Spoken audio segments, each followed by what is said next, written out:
the local media has an agenda that they're going to serve. I don't know who's in charge of it or what it is, if it's like a headless monster. I was pretty happy with that one Gerbils the other night. Oh, yeah. Honestly, that was a good pizza. Yeah. Fat wallets and empty hearts. Fat wallets, empty hearts. It's insane how little musicians get. So, if you're interested in supporting not just me, but any musician that you like, one of the best ways to do that, it sounds old school because it is purchase their music, purchase their merch, Hey guys, this is Mark from Rat Rod. Hi, this is Mikey P from Skell. Hey, this is Jeff from the Bell Jumpers.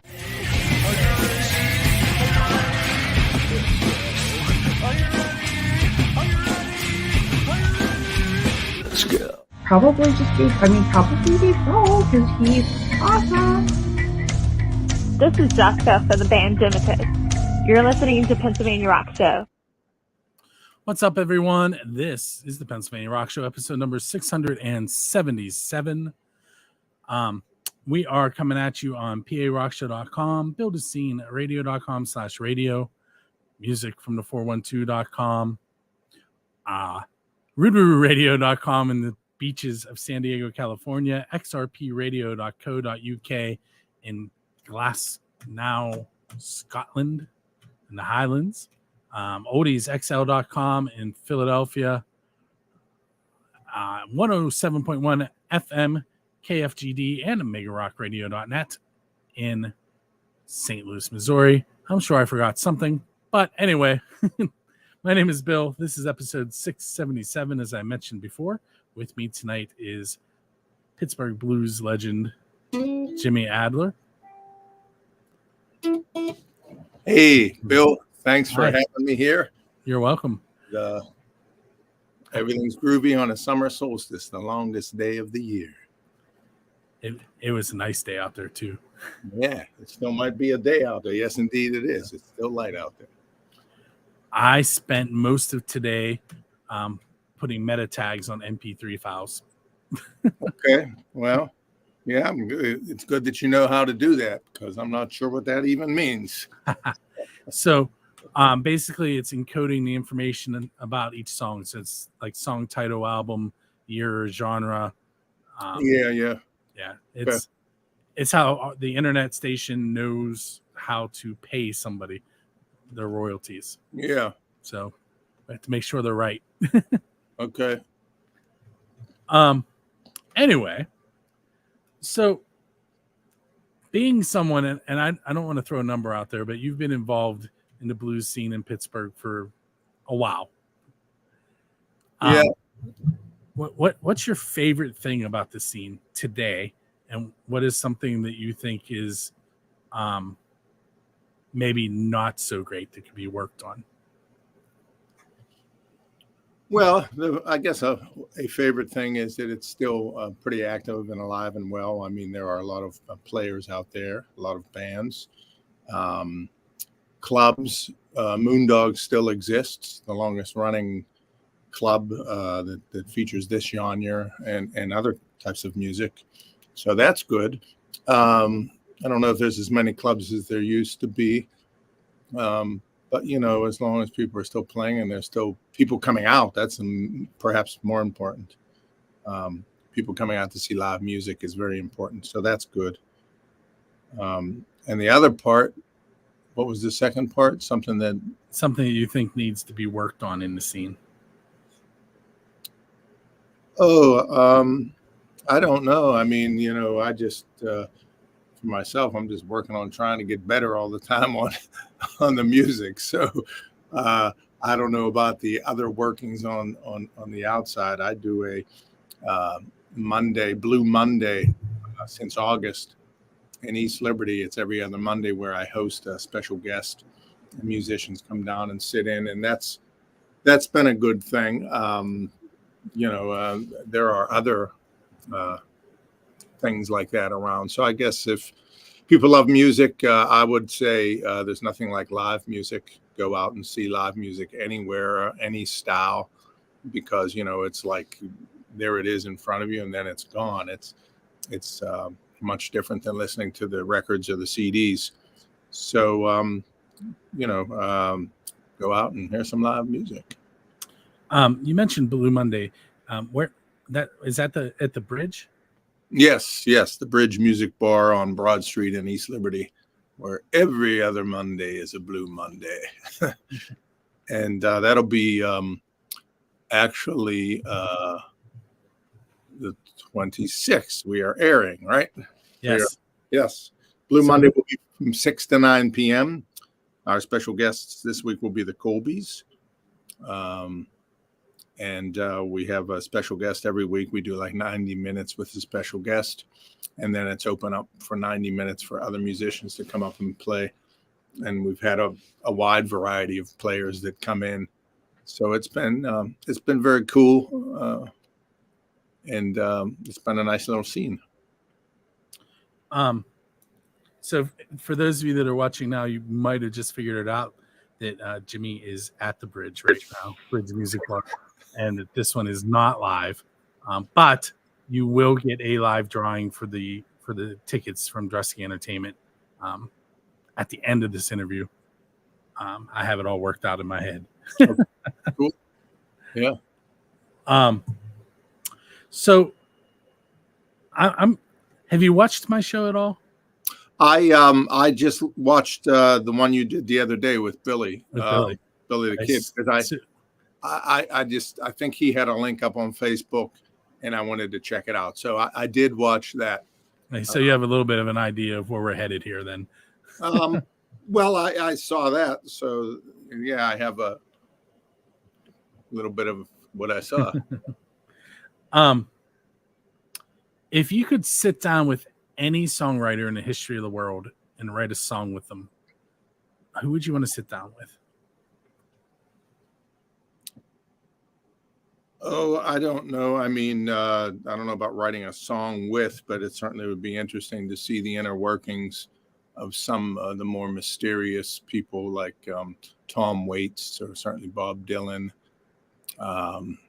Those Tom Waits who apparently works with his wife on song lyrics. I'm curious as to, how that works, how much she contributes and how they do their process.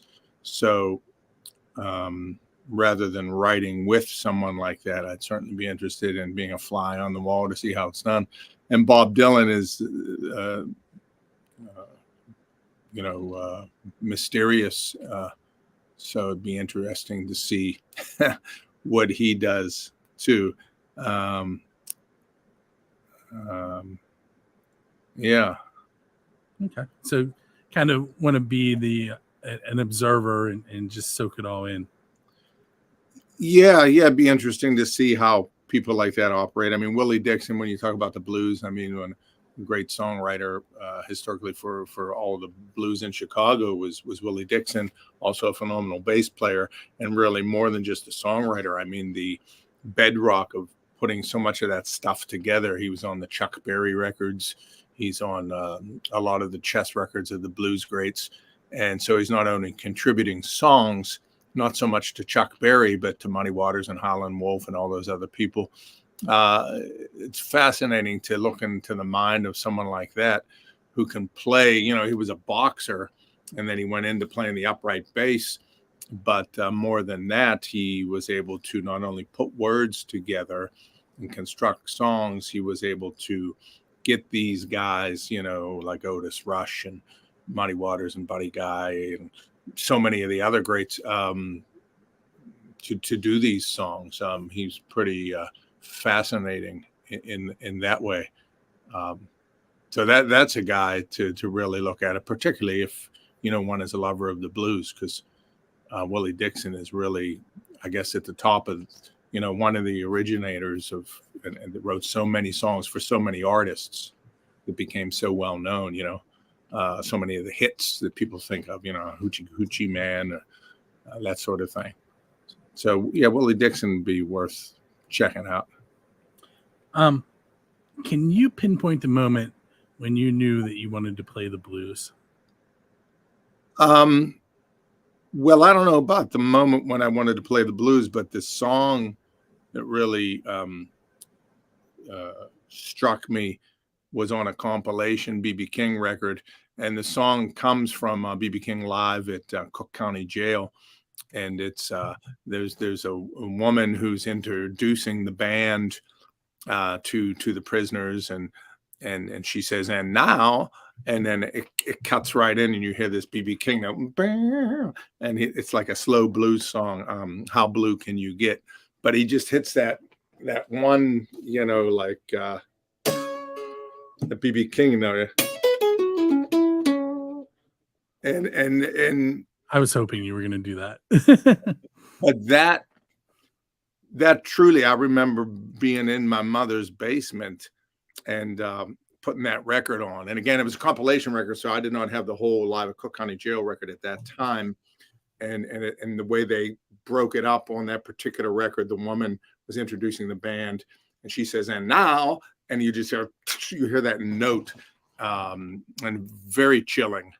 And then he does about 12 or 24, maybe 36 bars of solo, bringing the tune in, brings it down real low. He has the hands where he's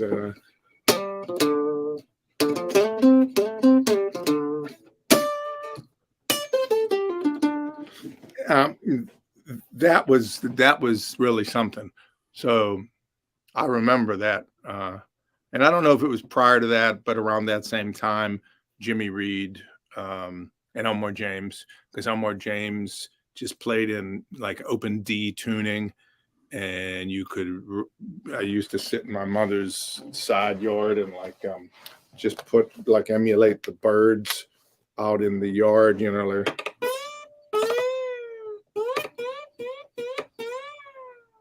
But Elmore James had the open tuning. This is not in open tuning, but the cool thing about that is that you could play a whole chord by putting the slide across the strings. And George Thorogood picked up on that. And then I was listening to those records, and I got to see George Thorogood before he had the hits where you could get real close. And we saw him somewhere in Ohio, and he was doing it just like the way I thought it was supposed to be based upon my studying of those records. And that was pretty cool.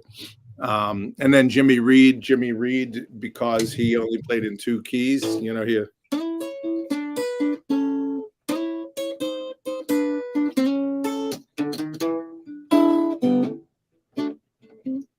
And so it was slow enough that I could follow along with the record. And so Jimmy Reed, Elmore James, and B.B. King was different. I mean, very powerful and not so easy for me to emulate.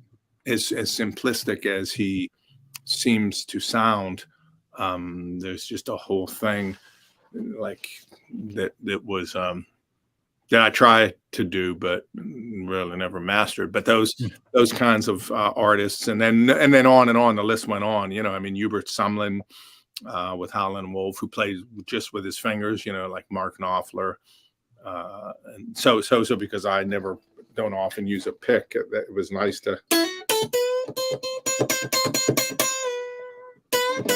You can kind of pinch.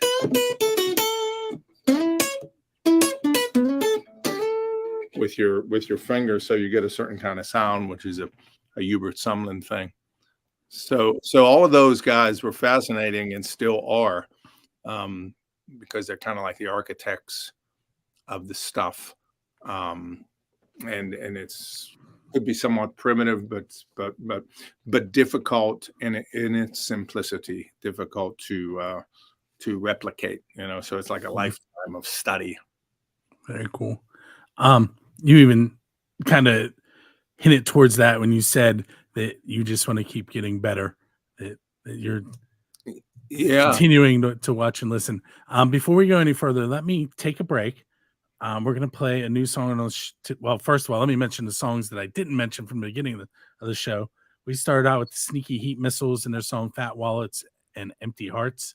And then we heard a new song to the show, Overload and Stereo's Rocket Fuel. And up next, we're going to hear another new song, two new songs to the show. We're going to hear Happy by Jared Berry, and we're going to hear your song, What I've Done. And when we come back, I'll let you talk about that song a little bit. Okay, cool. Productions is Pittsburgh's go-to team for events and entertainment.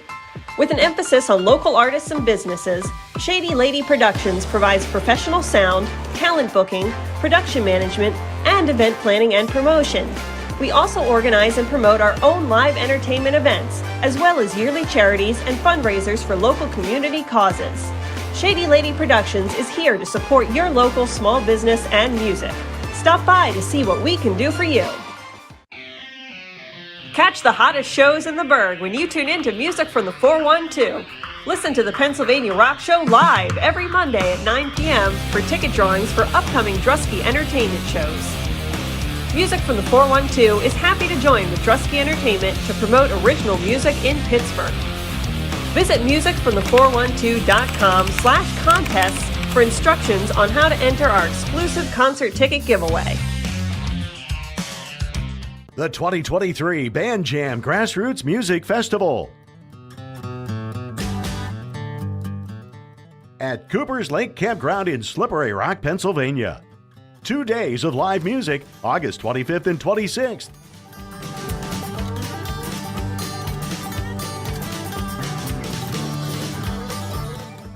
Get your tickets at thebandjam.com.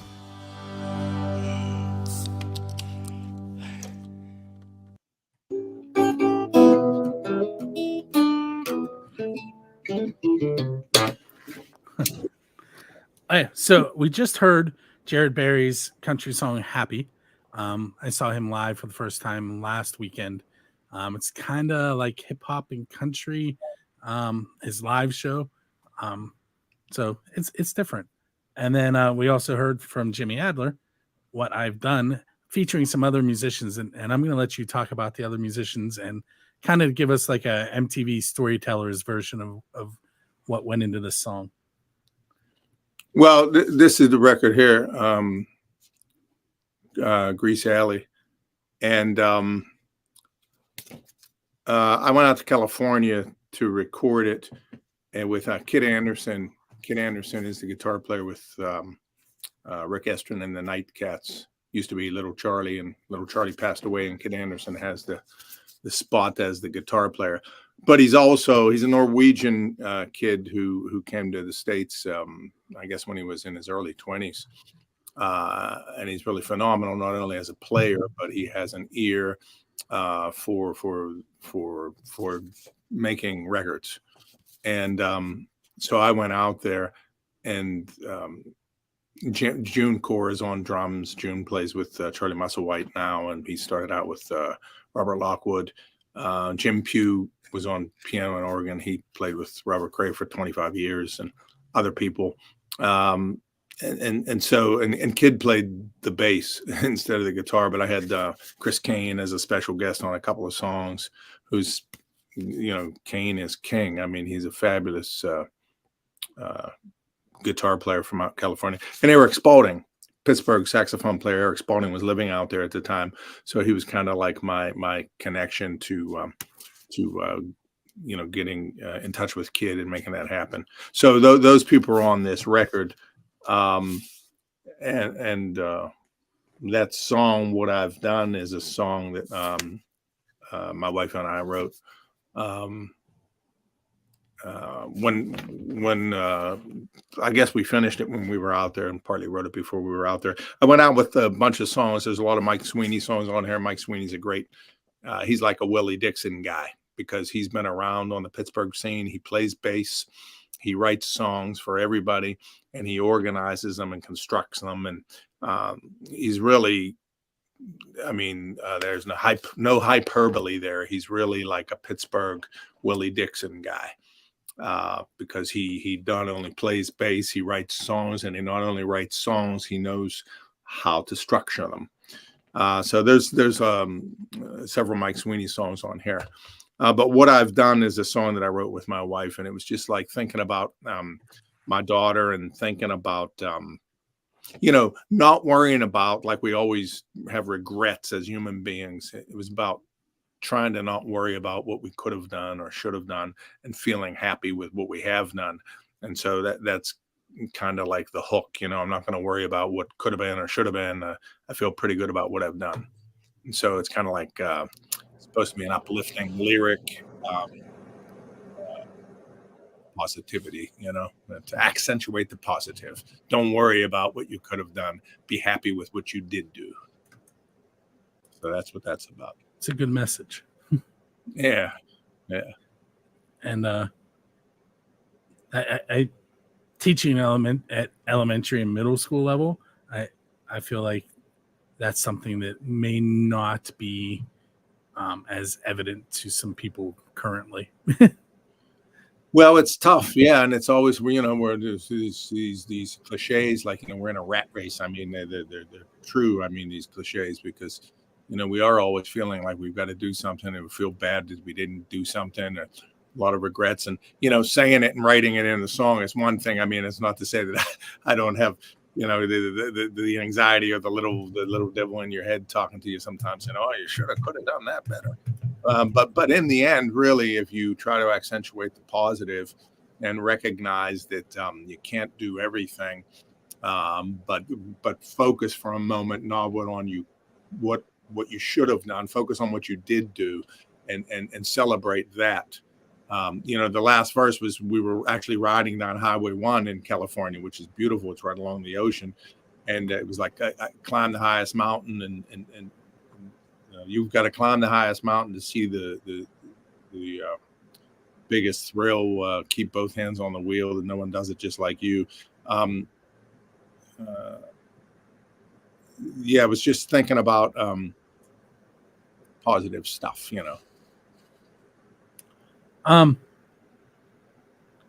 So you probably heard me ask this question to Billy, but it's kind of the official Build the Scene question. It's who's your Dave Grohl? Dave from the Foo Fighters, who likes to bring people up on stage with him all the time out of the crowd. So who would you like to go up on stage with and perform one of their songs? Like a living artist, you mean? Someone? We can. It can be someone that has passed on. Really, I'm just looking for like someone that you really, really enjoyed enough that you would like to play along.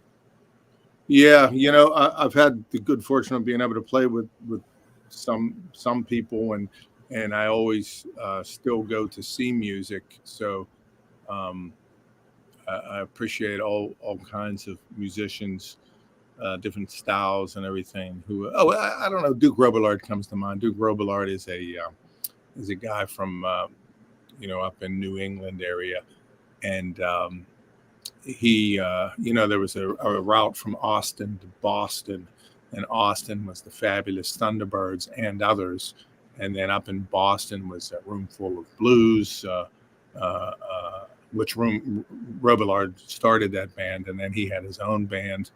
And there's other fabulous players from that area. So I like Duke Robillard because he's really a very proficient in a lot of styles, from the T-Bone Walker style and other styles. It'd be cool to play with Duke. That'd be cool. Very cool. What we're going to do now, we're going to take another short break and a couple more questions for you. Okay.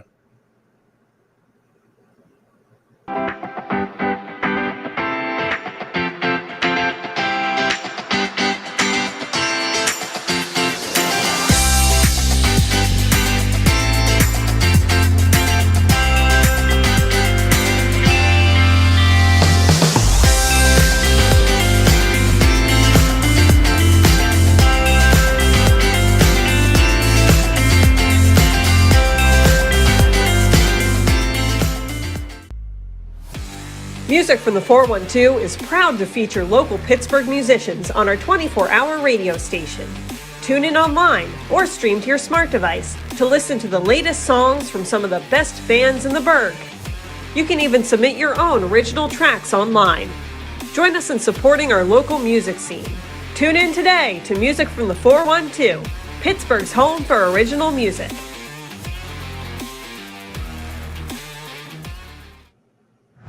Don't miss 3 questions and a song on Music from the 412. Tune in as Bill Damiano of the Pennsylvania Rock Show introduces you to unsigned bands from anywhere on the third rock from the sun. Bill asks questions, bands give answers. Plus, an additional question is provided by the previous episode's featured artist. Learn about unsigned bands of all genres throughout the world through a very simple method: 3 questions and a song. Tune in to our next show.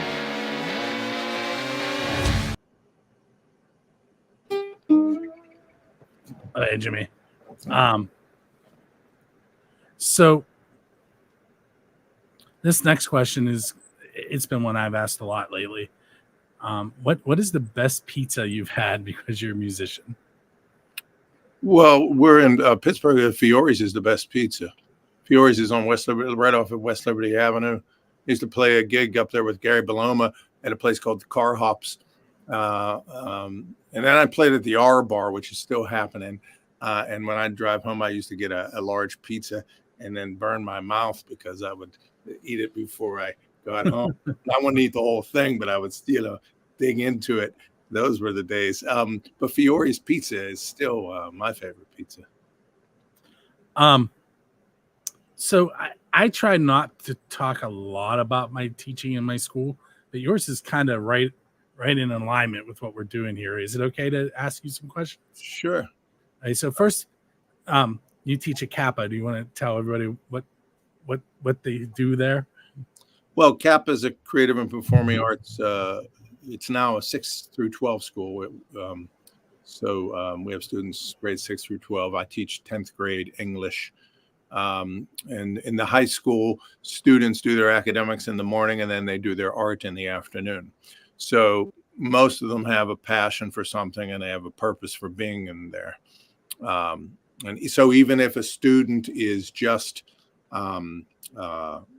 going through their academics to wait to get to their major, at least they have the major that really excites them. And there are 7 different majors. There's singing, dancing, instrumental, theater, straight theater, and musical theater. There's writing, and then there's painting, drawing, that sort of thing. So as a student, you audition to get into one of those 7 artistic majors. And then you get to do that every afternoon from like 1 o'clock till 3. The day got a little shorter this year, but basically it's a concentrated couple of hours that you're doing your major. So it's very exciting. The students are very creative, and I have enjoyed. I got into English. I've been teaching for almost 30 years, but I've been playing music for more than 30. So there was always a parallel, when I mentioned earlier, like Tom Waits and Bob Dylan and Willie Dixon, there was always a parallel with reading poetry and other pieces of writing because it's, people put their ideas down in song or on paper in poetry. And so I've always found a parallel. So I can always try to bring that passion into the classroom. But the students are there not necessarily for my English class, although, we try to make it exciting. They're there to get in to do their arts in the afternoon. Now, do you teach any guitar or vocals, or do you just do the English? I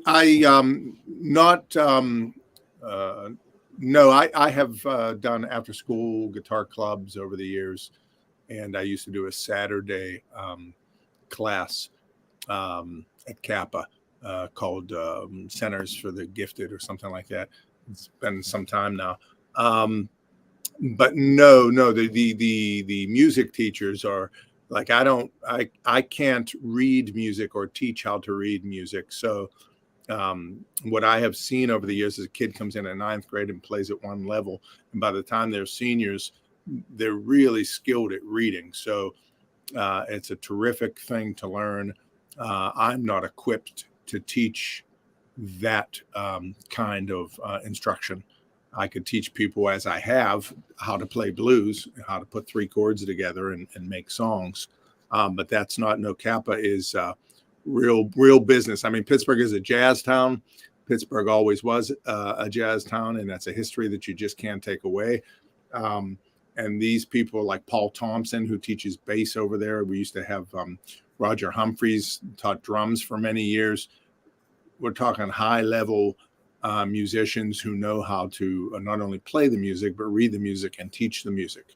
So just speaking of the music class, music instruction, there's really pros in there, and that goes with all the genres, whether it's dance or creative writing. These are professionals who could do that. Speaking of music, could do it better than me, because I don't read the notes well enough to teach kids that part. What's your favorite thing about being on stage? Well, it's just like it can be like a religion. I mean, it can be like just spiritual cleansing of anything that may be getting you down, any anxiety or anything, or even if there isn't anything getting you down, it's just kind of a special magical thing that can happen between creating the music and having the audience response, because it's so important to, I could sit here and play in the room, but it's not the same as getting a reaction from an audience. And that's what I talk to the kids about, that, because all of these arts, really, we have to practice them in isolation. You have to memorize your monologue. You have to kind of be alone to do that. You have to memorize your chords and your scales, and memorize how to do a particular painting. But when you can share it with someone and they're like, whoa, that to me is the magic, where it breathes, you breathe life into it, it becomes alive. And so to me, that's the beauty of being on stage, is sharing your art in real time, where you can make mistakes, but in front of a real live audience where they can react, and then likewise you can react to that. So making it come alive, I mean, that's the beauty of performance, I think. And whether it's in theater or on the stage, or even in front of a classroom, it's a similar kind of performance. You are trying to sell an idea to an audience, and you do whatever you can to sell that. And sometimes you hit a home run, and sometimes not so much, but you just keep on, like Sisyphus, taking that boulder up the top of the hill, man. You keep trying to get to the top. You keep coming back down, but you keep trying to get back up there. So the excitement of performing is that possibility of really the energy that you get back from people who appreciate what you're doing. And then likewise, the feeling that you get from being able to do it. I mean, it's a blessing to be able to do it. So the vibe, and I hardly ever use that word, but the vibe I'm getting from you tonight is like the music is like a living, breathing thing to you. And it's just a beautiful thing that you enjoy being a part of.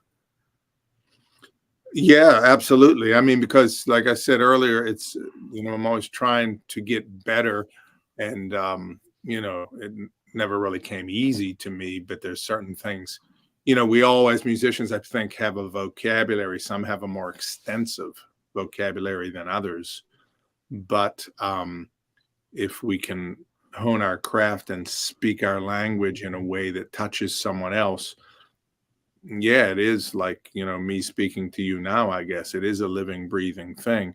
We try to communicate, whether it's through art of any kind, painting or on stage theater, writing, or performing a musical piece.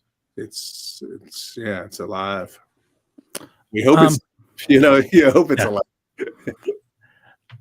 So I have one more question for you, but before I do that, I do want to point out that below me on the video, it says jimmyadler.com, and you can go there to find everything Jimmy. Yeah. And my other question for you is, what do you have coming up next? Let's see. Well, the Blue Monday thing has been consistent for me. Balancing art with academics is tricky. I'm now at the beginning of the summer, so that's good. So the next, that's when my stuff ramps up too. yeah. I think the next thing is this Monday coming up at the bridge with the Colbys, and then Con Alma. Oh yeah, I do a thing with John Gresh's Gree is a great, like John Gresh is a piano player and a singer. He's got this Dr. John vibe, but we do like a New Orleans kind of thing. Mike Sweeney, who I talked about, the bass player, is in that band, and Bob Peckman, who's been around playing drums and singing, and he also plays many other instruments. He's really talented. He's the drummer in that band. And so we do a thing every third Friday in Carnegie, a place called Riley's Poorhouse. But we've also been playing Con Alma downtown like the last Sunday of the month, which is a brunch thing. It's from noon until 3 o'clock. So that's coming up this last Sunday of this month with John Gresh's Gree at Con Alma. That's the 25th. And then, I'm doing a radio show, so I'm excited about that. This will be my third. I'm glad you brought that up. Yeah. So tomorrow is Thursday, and then that'll be my first one for this summer. I've done it 2 years, maybe 3. I forget, because COVID has stopped it for maybe 2 years. So this might be my third time only, third or fourth, maybe the third. Anyway, it's exciting. It's called Absolutely Blues. Jimmy Adler on WPTS 92.1 FM. And I put it up on Facebook. You just Jimmy Adler on Facebook. And it'll be Thursdays from 3 to 5 p.m.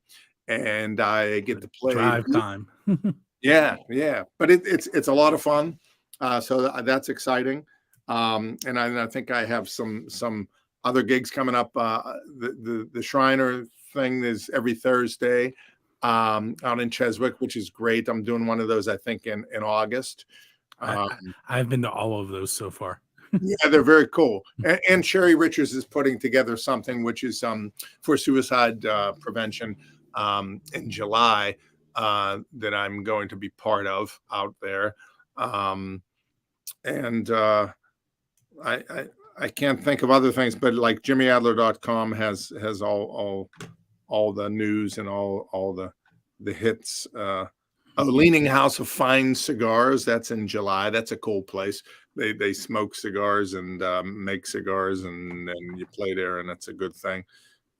Sherry Suicide Prevention is July 23rd. But yeah, I'm not playing like every single weekend necessarily. But over the years, I've played a lot more. I played a lot less. And I'm good right now just getting into the radio show, doing the Blue Mondays every other Monday, and then working with John Gresh's Gree and any other things that may pop up. Cool. Hey, I want to thank you for hanging out with me tonight on episode 677. Cool. 677. Yeah, I've been at this for a while. Yeah. Well, thanks for slotting me in, Bill. No problem. Get it.